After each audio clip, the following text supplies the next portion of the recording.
एक ऐसा deadly virus पूरी दुनिया में फैल रहा है जो इंसानियत ने पहले कभी नहीं देखा। लोग पागलों की तरह गैलन्स के हिसाब से पानी पीने लगते हैं, जैसे उनकी प्यास ही नहीं बुझ रही। उनकी बॉडीज पसीने से भीग जाती हैं, हड्डियां टूटने लगती हैं और फिर बूम, वो सबके सामने बॉम्ब की तरह फट जाते हैं।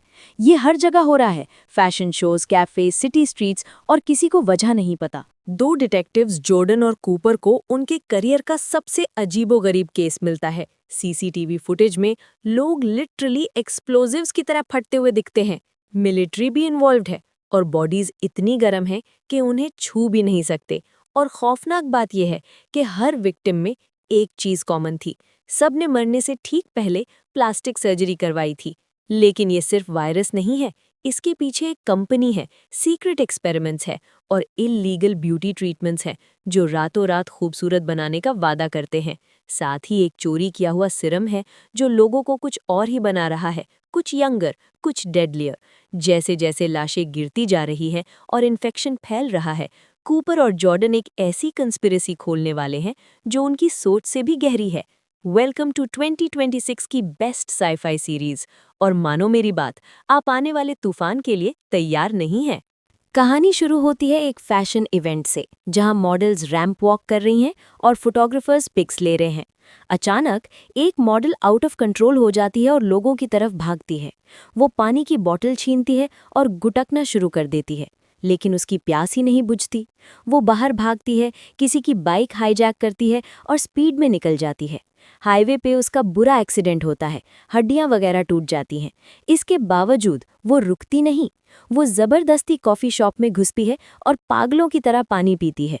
तब तक पुलिस भारी तादाद में पहुंच जाती है। उन्हें सेंस हो जाता है कि कुछ तो बहुत गलत है और वो उसे घेर लेते हैं। लेकिन उन सब ऑफिसर्स के बिल्कुल सामने वो लड़की बॉम्ब की तरह फट जाती है। वहां फुल पैनिक मच जाता है। फिर हम जॉर्डन और कूपर से मिलते हैं, जो एक डिटेक्टिव डुओ है और साइट पे सीरियस इन्वेस्टिगेशन कर रहे हैं। उन्हें सदियों से कोई बड़ा केस नहीं मिला। जॉर्डन बातों बातों में बताती है कि उसने कुछ कॉस्मेटिक सर्जरी करवाई है। फिर उनकी बॉस उन्हें बुलाती है। वो पहले ही वार्न करती है कि जो वो देखने वाले हैं वो सच में अजीब है। वो उन्हें सीसीटीवी फुटेज दिखाती है जहां वो लड़की बॉम्ब की तरह फट गई थी। कूपर और जॉर्डन के होश उड़ जाते हैं। बॉस बताती है कि मिलिट्री ऑलरेडी इन्वॉल्व्ड है, लेकिन अब ये केस इनका है। उन्हें पता लगाना है कि चल क्या रहा है, ये कोई वायरस है या कुछ और। वो बताती है कि 6 महीने पहले भी सेम सीन हुआ था, जब एक औरत अपनी गाड़ी में फट गई थी। उसका भी कुछ पता नहीं चला था। कूपर तुक्का लगाता है कि शायद विक्टिम्स ने कोई एक्सप्लोसिव खा लिया हो। लेकिन अब जब केस असाइन हो गया है, तो जॉर्डन और कूपर को इसे सॉल्व करना ही पड़ेगा। मीनवाइल एक बंदा है कू, जो अपने बेडरूम में बंद रहता है। वो वीडियो कॉल पे किसी लड़की से बात कर रहा है और खैर वो बिजी है। लड़की कहती है अगर $20 भेजोगे तो वो खुद को दिखाएगी। कू पैसे भेजता है, लेकिन वो धोखा देकर कॉल काट देती है। ये बंदा लिटरली पूरे दिन कमरे में पड़े रहकर ऑनलाइन रैंडम लोगों को मैसेज करने में ज़ाया करता है। उसे पता है वो शक्ल से कुछ खास नहीं है, लेकिन एक दिन चैट रूम में कोई उसे कहता है कि टेंशन ना ले, बहुत लोगों ने खुद को ट्रांसफॉर्म किया है। वो बंदा उसे एक क्लिनिक का कॉन्टैक्ट देता है और ट्राई करने को कहता है। कू उस फैसिलिटी जाता है। वहाँ एक डॉक्टर वेट कर रहा होता है। कू अपनी सिचुएशन बताता है कि वो अट्रैक्टिव नहीं है और इनएडिक्वेटली एंडाउड है, और सुना है यहाँ प्रोसीजर से लोग गॉर्जियस बन जाते हैं। डॉक्टर ने कंफर्म किया कि बस थोड़ी इन्वेस्टमेंट लगेगी और वो हैंडसम बन जाएगा। कू ट्रीटमेंट के लिए मान गया। दूसरी तरफ कूपर और जॉर्डन मेडिकल एग्जामिनर के साथ लैब पहुंचते हैं। एग्जामिनर के पास उस फटने वाली औरत की रिमेन्स है। वो कहती है 23 साल का एक्सपीरियंस है, पर आज तक ऐसा कुछ नहीं देखा। जली हुई लाश वहीं पड़ी है, लेकिन उसमें से इतनी हीट निकल रही है कि वो छू भी नहीं सकती। कूपर और जॉर्डन समझ गए कि ये केस बिल्कुल नया है और उन्हें इसे सॉल्व करना ही होगा। उन्होंने सब विक्टिम्स की इन्फो इकट्ठी की तो एक पैटर्न मिला। पहले वाले विक्टिम्स अनअट्रैक्टिव, मोटे या अजीब फीचर्स वाले थे, लेकिन इन सब ने खुद को बदलने के लिए कॉस्मेटिक सर्जरी करवाई थी। अपनी ट्रांसफॉर्मेशन के कुछ टाइम बाद ही वो मर गए। वो लोग इस ट्रैप में फंस रहे थे। इधर कल्लू यानी कू में कुछ चेंजेस आ चुके हैं। उसकी लुक्स बदल गई हैं। वो एक नाइट क्लब जाता है जहां लड़कियां उसे नोटिस करती हैं और इंटरेस्ट दिखाती हैं। वो उनके साथ डांस करता है, महंगी ड्रिंक्स पिलाता है, लेकिन जब वो वॉमिट करने वॉशरूम जाता है और वापस आता है तो लड़कियां गायब और उसका क्रेडिट कार्ड मैक्स आउट हो चुका होता है। कू गुस्से में पागल हो जाता है। वो गन उठाता है, वापस उस डॉक्टर के ऑफिस में घुसता है और वहां नर्सिस को गोली मार देता है क्योंकि उसका दिमाग पूरी तरह हिल चुका है। डॉक्टर बुरी तरह डर जाता है। कू उसे कन्फ्रंट करता है कि तुमने क्या किया? वादा किया था कि अट्रैक्टिव बनाओगे, लेकिन लड़कियां अब भी लिफ्ट नहीं करा रही। मेरे पास कुछ नहीं बचा, आज मैं तुम्हें खत्म कर दूंगा। डॉक्टर बताता है कि एक और ऑप्शन है, बस थोड़ा महंगा और दर्दनाक है। मेरे साथ आओ। वो उसे होटल स्वीट ले जाता है और समझाता है कि एक औरत आएगी, तुम्हें बस उसके साथ सोना है और कुछ नहीं। कू तैयार हो जाता है। फिर क्लेयर नाम की लड़की आती है और वो हुकअप करते हैं। जब वो उठता है तो क्लेयर जा चुकी होती है, लेकिन कू पसीने में भीगा हुआ है। उसकी बॉडी ट्रांसफॉर्म होने लगती है, जैसे स्केलेटन रीस्ट्रक्चर हो रहा हो। उसके मुंह से कुछ निकलता है और अचानक वो पूरी तरह एक एग जैसी शेप में बदल जाता है और उसमें से एक नया जवान आदमी निकलता है। कू अब जेरेमी नाम का हैंडसम बंदा बन चुका है। इसी दौरान कूपर और जॉर्डन की सुपरवाइजर कांटेक्ट करती है कि ये डेफिनेटली वायरल इन्फेक्शन है, तुम दोनों वेनिस जाओ और इन्वेस्टिगेशन जारी रखो। वो सुबह सवेरे वेनिस पहुंचते हैं, क्राइम सीन पे। उन्होंने प्रोटेक्टिव गियर पहना हुआ है क्योंकि वायरस कंटेजियस हो सकता है। जब वो सीन एग्जामिन करते हैं तो वहाँ एक लड़की मिलती है जो फटने से मरी है और वहाँ ब्यूटी से रिलेटेड एक सिंबल बना हुआ है। मिस्ट्री सॉल्व होने के बजाय और उलझती जा रही थी। फिर जॉर्डन और कूपर को उस मरी हुई लड़की की आखिरी फेसबुक वीडियो मिलती है जहां वो मुश्किल से बोल पा रही है, बस लोगों को वार्न कर रही है कि इससे दूर रहो और कभी ट्राई मत करना। इससे जॉर्डन और कूपर और ज्यादा कंफ्यूज हो जाते हैं। मीनवाइल रोम में एंटोनियो नाम का एक आदमी है।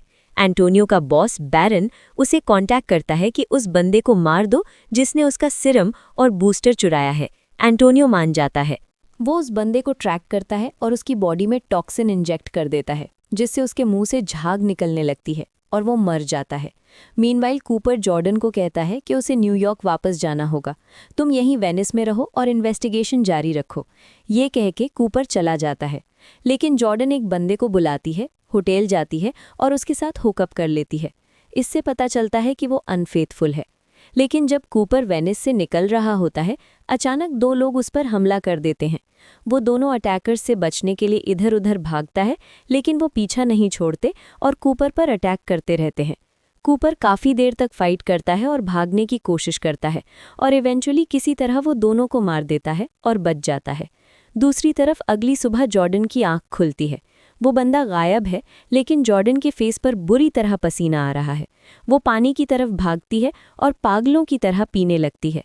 फिर उसका स्केलेटल स्ट्रक्चर टूटने लगता है, सब कुछ स्टिफ हो जाता है और जल्द ही उसकी पूरी बॉडी एक एग जैसी बन जाती है और उसमें से एक अलग यंग औरत निकलती है। मतलब वायरस ने जॉर्डन को इन्फेक्ट कर दिया है, लेकिन जॉर्डन अपनी ही यंगर और ज़्यादा अट्रैक्टिव वर्जन में बदल गई है। इसी दौरान किसी और जगह पे एशली नाम का बंदा है जो मैगजीन एडिट करता है। फिर हार्पर नाम की एक औरत आती है। उसके फेस पर बहुत पसीना है। हमें समझ आता है कि उसने शायद सुबह सेक्स किया था। ये औरत हार्पर एशली पर हमला करती है और एक दूसरी औरत को बिल्डिंग से नीचे फेंक देती है। बहुत सारे लोग ये सब देख लेते हैं और सबकी आंखों के सामने हार्पर बॉम्ब की तरह फट जाती है, लेकिन उसके खून के कुछ कतरे एशली की आंखों में गिर जाते हैं। मीनवाइल वेनिस में कूपर पकड़ा गया है। वेनिस अथॉरिटीज़ ने कूपर को डिटेन कर लिया क्योंकि पिछली रात उसने 2 लोगों को मारा था। कूपर जिद करता है कि उसने सेल्फ डिफेंस में किया। वो 2 लोग उसे मारने की कोशिश कर रहे थे, लेकिन पुलिस उसकी स्टोरी नहीं मानती। कूपर कहता है अगर यकीन नहीं तो न्यूयॉर्क पुलिस को कांटेक्ट करो ताकि वो मुझे ले जा सके। लेकिन तभी सैरा नाम की एक हाई रैंकिंग ऑफिसर आती है, कूपर को रिलीज करवाती है और बाहर ले जाती है। कहीं और एंटोनियो ने उस बंदे को पकड़ लिया है जिसके मुंह से झाग निकल रही थी और कहता है तुमने हमारा अग्रीमेंट तोड़ा, तुम हमारा बूस्टर लेकर भागे। लेकिन तभी एंटोनियो का बॉस बैरन कॉल करता है। बैरन पूछता है क्या कर रहे हो? एंटोनियो कहता है मैंने भागने वाले बंदे को पकड़ लिया है, मैं उससे पूछताछ करने वाला हूँ। बैरन कहता है तुम उससे कुछ नहीं निकलवा पाओगे। इंडियाना पुलिस के पास जाओ, वहाँ एक डॉक्टर है, मेरा बूस्टर उस डॉक्टर के पास है, उससे सवाल करो। तो एंटोनियो उस बंदे को ख़त्म कर देता है। हमें पता चलता है कि बैरन क्रोएशिया में है, उसकी माँ भी वहाँ है। माँ कहती है हमारा बेटा आ रहा है, तुम्हें चले जाना चाहिए, लेकिन बैरन मना कर देता है। वो कहता है मैं यहीं यॉट पे पार्टी करूँगा। हम देखते हैं कि कूपर और सारा इस वक्त साथ होते हैं। कूपर लगातार जॉर्डन को कांटेक्ट करने की कोशिश करता है, मगर जॉर्डन का फ़ोन बंद आता है, जिसकी वजह से कूपर बहुत घबरा जाता है।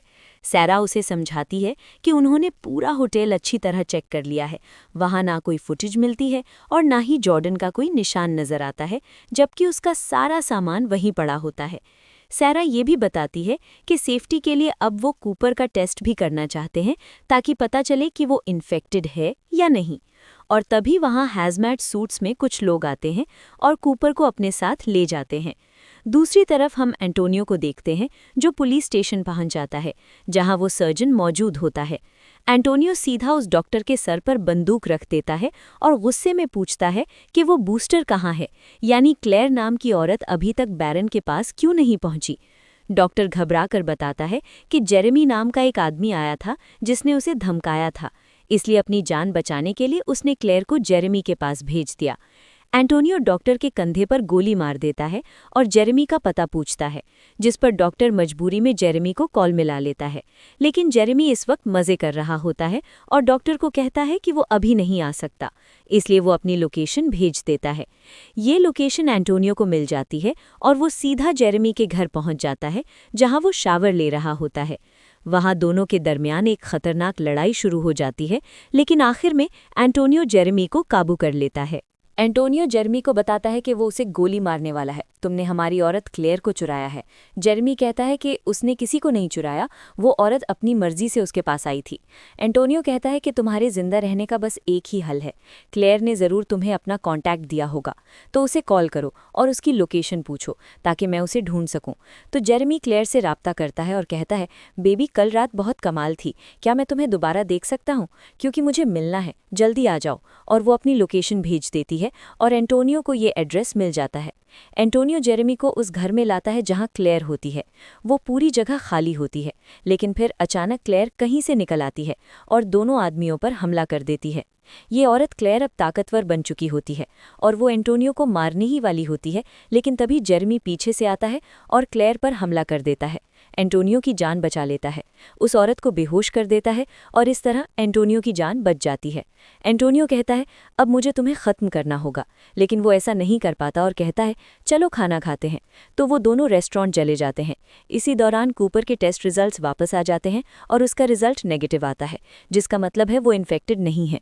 एंटोनियो कुछ खुलासा करता है और कहता है, तुम और मैं एक जैसे हैं, मतलब तुम भी एक एक्सपेरिमेंट का नतीजा हो और मैं भी, लेकिन मैं तुमसे ज़्यादा एडवांस्ड हूँ, क्योंकि जो मुझे मिला वो सीधा लेबोरेटरी से आया था और मेरी असल उम्र तकरीबन 70 साल है, लेकिन मैं अभी भी जवान दिखता हूँ।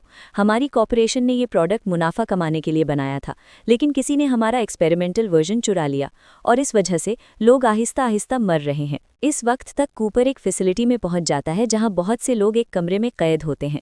वहां कोई वजाहत करता है, ये वो अफराद हैं जब वो औरत बिल्डिंग में फटी थी, ये सब लोग इन्फेक्टेड हो गए थे, इसलिए हमने इन लोगों को अलग बंद क्वारंटीन किया हुआ है। साथ ही साथ कूपर अपने माजी को याद करने लगता है, क्योंकि वो जॉर्डन को शिद्दत से मिस कर रहा होता है, लेकिन ये जज्बाती होने का वक्त नहीं होता। वो जल्दी से एक आदमी से पूछताछ करने जाता है। इस आदमी ने उस लड़की को फटते हुए देखा था। जब कूपर इस शख्स से सवाल करता है तो वो कहता है कि वो वाकया बिल्कुल खौफनाक था। हार्पर नाम की एक औरत जाहिर हुई थी और उसने फौरन ब्रिटनी नाम की औरत को खिड़की से बाहर फेंक दिया था और लोगों पर हमला किया था।